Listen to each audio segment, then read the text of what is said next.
दोस्तों, जैसा कि आपको पता होगा कि स्त्री के बिना पुरुष अधूरा होता है, वहीं पुरुष के बिना स्त्री भी अधूरी होती है। एक संपूर्ण पुरुष 32 कलाओं से युक्त होता है, वहीं एक संपूर्ण स्त्री भी 32 कलाओं से युक्त होती हैं। दोनों को इस प्रकार जोड़कर देखें तो 32 जोड़ 32 बराबर 64 होता है। तो इससे ये माना जा सकता है कि 64 योगिनी शिव और शक्ति जो संपूर्ण कलाओं से युक्त हैं, उनके मिलन से प्रकट हुई हैं। 64 योगिनी का उल्लेख पुराणों में मिलता है, जिनकी अनेकों कहानियां हैं। पुराणों के अनुसार इनको आदिशक्ति मां काली का अवतार बताया गया है। कहा जाता है कि घोर नामक दैत्य के साथ युद्ध करते हुए माता ने ये अवतार लिए थे। यह भी माना जाता है कि ये सभी योगिनी माता पार्वती की सखियां हैं। ब्रह्मा वैवर्त पुराण में भी इन योगिनियों का वर्णन है, लेकिन इस पुराण के अनुसार ये 64 योगिनी कृष्ण की नासिका के छेद से ये प्रकट हुई हैं। इनकी संख्या 64 होने के पीछे भी कुछ तथ्य हैं। हर दिशा में 8 योगिनी फैली हुई हैं। हर योगिनी के लिए एक सहायक योगिनी है। हिसाब से हर दिशा में 16 योगिनी हुई, तो 4 दिशाओं में 16 गुने 4 बराबर 64 योगिनी हुई। 64 योगिनी 64 तंत्र की अधिष्ठात्री देवी मानी जाती है। अगर साधक के ऊपर एक देवी की भी कृपा हो जाए तो उससे संबंधित तंत्र की सिद्धि मानी जाती है। 64 योगिनियों की पूजा करने से सभी देवियों की पूजा हो जाती है। इन 64 देवियों में से 10 महाविद्याएं और सिद्ध विद्याओं की भी गणना की जाती है। ये सभी आद्या शक्ति काली के ही भिन्न भिन्न अवतार रूप हैं। कुछ लोग कहते हैं कि समस्त योगिनियों का संबंध मुख्यतः काली कुल से है और ये सभी तंत्र तथा योग विद्या से घनिष्ठ संबंध रखती हैं।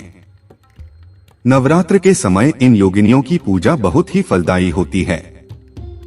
तंत्र तथा योग से जुड़े होने के कारण आप इनकी पूजा किसी अनुभवी साधक से पूरी जानकारी लेकर ही करें तो अच्छा होगा। समस्त योगिनियां अलौकिक शक्तियों से संपन्न हैं तथा इंद्रजाल, जादू, वशीकरण, मारण, स्तंभन इत्यादि कर्म इन्हीं की कृपा द्वारा सफल हो पाते हैं। स्कंद पुराण के काशी खंड पूर्वार्ध में 64 योगिनी के विषय में यह कथा है कि एक समय काशी के राजा देवोदास थे। उस दौरान भगवान शंकर काशी को प्राप्त करने की कामना करते हैं, परंतु राजा देवोदास धर्म अनुसार अपनी प्रजा का संरक्षण करते थे। उनसे किसी भी प्रकार का कोई अपराध नहीं होता था। यह देखकर शिव जी ने अन्य देवताओं से मदद मांगी। तब समस्त देवों ने राजा देवोदास में कोई भी दोष को ढूंढने का बहुत प्रयत्न किया, परंतु वह सभी असफल रहे। देवताओं ने राजा के कार्यों को असफल बनाने के लिए कई विघ्न भी उत्पन्न किए, परंतु राजा ने घोर तप करते हुए उन विघ्नों से मुक्ति पाली। यह देखकर शिव जी ने मंदराचल पर्वत से 64 योगिनियों को राजा देवोदास में दोष ढूंढने के लिए भेजा। यह 64 योगिनी अलग अलग भेष धारण कर काशी पहुंची और अपने अपने कार्यों में लग गई। 12 महीने होने तक भी उन्हें राजा में कोई दोष नहीं मिल सका। तब ये योगिनी वापस मंदराचल भी नहीं गई और उन्होंने कभी भी काशी को नहीं छोड़ा। कहा जाता है वह काशी में ही निवास करती है, परंतु 64 योगिनी तीनों लोकों में विचरण करती रहती है।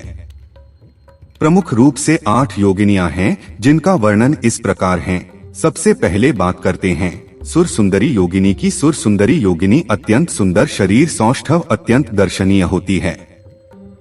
इनकी साधना 1 मास तक की जाती है। जब साधक सुर सुंदरी योगिनी की साधना करके इनको सिद्ध कर लेता है, तब सुर सुंदरी योगिनी प्रसन्न होकर साधक के सामने आती हैं। उस समय साधक इनको माता, बहन या पत्नी कहकर संबोधित कर सकते हैं। इनकी सिद्धि से राज्य, स्वर्ण, दिव्यालंकार तथा दिव्य कन्याएं तक की प्राप्ति होती है। अब बात करते हैं मनोहरा योगिनी की। इस योगिनी की वेशभूषा विचित्र होती है।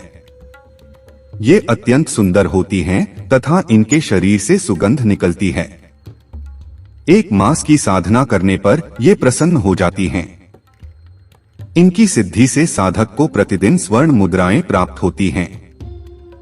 इनकी साधना साधक के लिए बहुत ही फलदायी मानी जाती है। तीसरा है कनकवती योगिनी। ये योगिनी रक्त वस्त्रालंकार से भूषित रहती हैं तथा सिद्धि के पश्चात अपनी परिचारिकाओं के साथ आकर वांछित कामना पूर्ण करती हैं।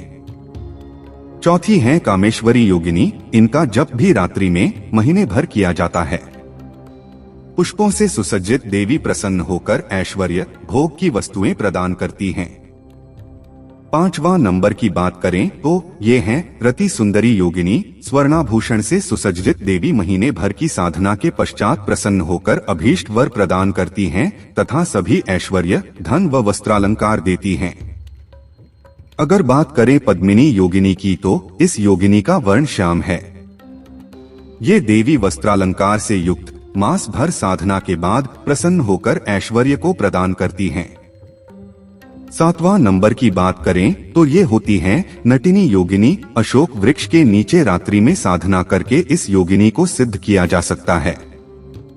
इनकी प्रसन्नता प्राप्ति कर अपने सारे मनोरथ पूर्ण किए जा सकते हैं।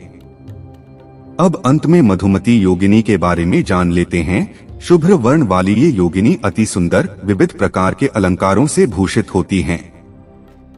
साधना के पश्चात साधक के सामने आकर किसी भी लोक की श्रेष्ठ वस्तु को प्रदान करती हैं। इनकी कृपा से पूर्ण आयु तथा अच्छा स्वास्थ्य प्राप्त होता है। राज्याधिकार प्राप्त करने का बहुत ही प्रभावशाली साधना मधुमती योगिनी की साधना होती है। 64 योगिनी की पूजा ग्रामीण इलाकों में ज्यादा प्रचलित है। कई घरों में कुल देवता और कुल देवी के साथ 64 योगिनी की भी पूजा की जाती है और उन घरों में इनको रहने का स्थान भी दिया जाता है। जब भी घर में कोई मांगलिक कार्यक्रम किया जाता है तो कुल देवता और कुल देवी के साथ इनकी भी पूजा किया जाता है। ऐसी मान्यता है कि कुलदेवी देवता के साथ 64 योगिनी की पूजा करने से सभी विघ्न बाधाएं दूर हो जाती है और उस घर में चल रहे मांगलिक कार्यक्रम इनकी कृपा से शांतिपूर्वक संपन्न होती है और धन वैभव की प्राप्ति होती है। इस वीडियो में बताई गई कथा साधना विधि अगर आपको अच्छा लगा हो तो वीडियो को लाइक और चैनल को सब्सक्राइब जरूर करें।